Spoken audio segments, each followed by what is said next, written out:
The news.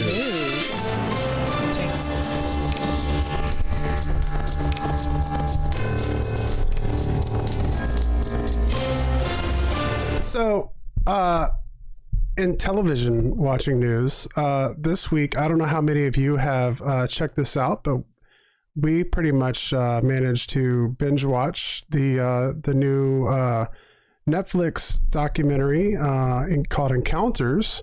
And I saw an article for that. Steven Spielberg produced UFO documentary has more than 300 witnesses for mile-long space sighting. And the new Steven Spielberg produced Netflix documentary Encounters, which is now streaming, there was an eye-popping number of witnesses to one of the UFO incidents. For 5 months after October of 2007, more than 300 locals near Stephenville, Texas, reported seeing a large delta-shaped UFO. Witnesses all reported it to be enormous. Some estimates said it was a mile long. Others claimed it was a length of 17 football fields. And various witnesses said they saw it hovering around with lights. The mass sighting made national news back in 2008. And Encounters is just the latest project from Spielberg's longtime fascination with UFOs and extraterrestrials, which has included E.T., Indiana Jones and the Kingdom of the Crystal Skull, War of the Worlds, and of course, Close Encounters of the Third Kind. We had just mentioned not that long ago if he was, where was Steven Spielberg with all this? And he produced this. It was pretty good. If you have watched it, feel free to talk about it on the Discord. We just kind of went through it, and I thought it was very interesting, especially when we connect that in with some of this Suzanne Spooner stuff we've been talking about with the Mandela effect and the sighting in Zimbabwe. Second news article for tonight is the Pythagorean theorem was found on a clay tablet 1,000 years older than Pythagoras. What? So study math for long enough and you will likely have cursed Pythagoras' name or said praise be to Pythagoras if you're a bit of a fan of triangles. But while Pythagoras was an important historical figure in the development of mathematics, he did not figure out the equation most associated with a squared plus b squared equals c squared. In fact, there is an ancient Babylonian tablet which uses that theorem.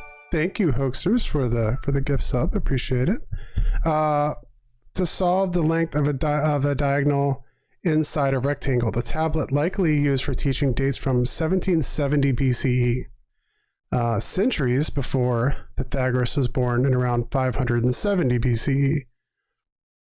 So he was stealing it from the Babylonians. Is that what happened? Well, they kind of talk in this article a little bit about.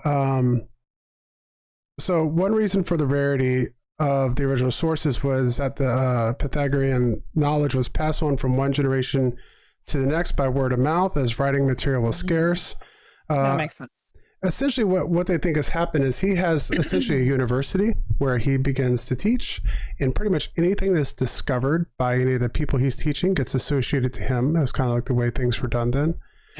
So someone who had either found that information or whatever, talked about it, discussed it, taught it in that school, and so is attributed to them. At least that's what they're saying right now from this article.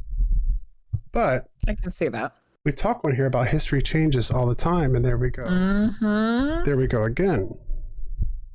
Interesting story about, we've been talking about Venus quite a bit and what's going on with the planets next to us.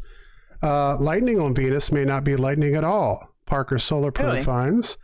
While zipping through space on its 7-year-long mission to investigate the sun, NASA's Parker Solar Probe might have finally picked up signals of the culprit behind Venus's mysterious lightning storms. This happened in 2021 when Parker made a routine flyby of the windy world in an effort to harness the planet's gravitational pull and propel itself closer to its primary stellar object. In a nutshell, per a new paper on the Parker data, flashes of light on Venus that many experts associated with lightning bolts might not represent lightning bolts at all. Rather, they appear connected to disturbances in the magnetic fields surrounding the planet. So, just another thing we talk about. You would think at this point we would start to have, So what did they say it was? Disturbances in the magnetic field? Yeah, disturbances in the magnetic field. And so, So in other words, it's not lightning, but they still don't know what it means, what it is. well, they think it's the magnetic field. That it's the magnetic field. Now, it does have lightning, but it was just before they thought it was just like this constant crazy electrical storm. Okay. And so now they don't think that's the case anymore. So we're finding out more about Venus, and we're finding more about Mars all the time. So there we go. What we know about Venus has changed. And this one I thought was really interesting, and I guess we can definitely kind of talk about this a little bit tonight as well. Amazing advance in spinal repair allows injured mice to walk again. So researchers have reversed irreversible paralysis in mice with complete spinal cord injuries using gene therapy.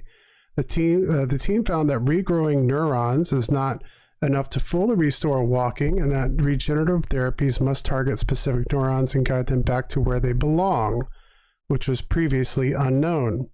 There's a lot more work to do, but the Swiss and U.S. team says it's the first step towards establishing the technology required to achieve the same in humans.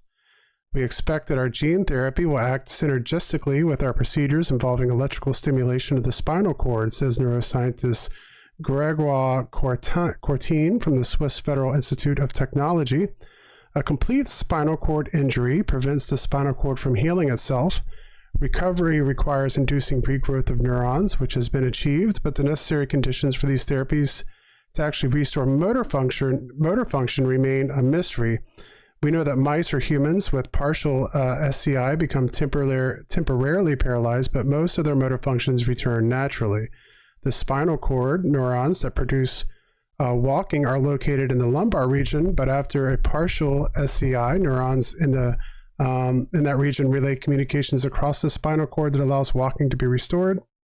And so they've done it in mice, and so now they think that it's within a short amount of time that they might be able to do this with humans, which would be a huge step forward. Was that a dad pun? Unintentionally, yeah. But isn't that the best way to do dad puns? That's a game changer. And here you come with some dad puns. I'm not good at puns, but I make them a lot without realizing it. Anyway, it's a healing story, which is a good segue into our guest tonight.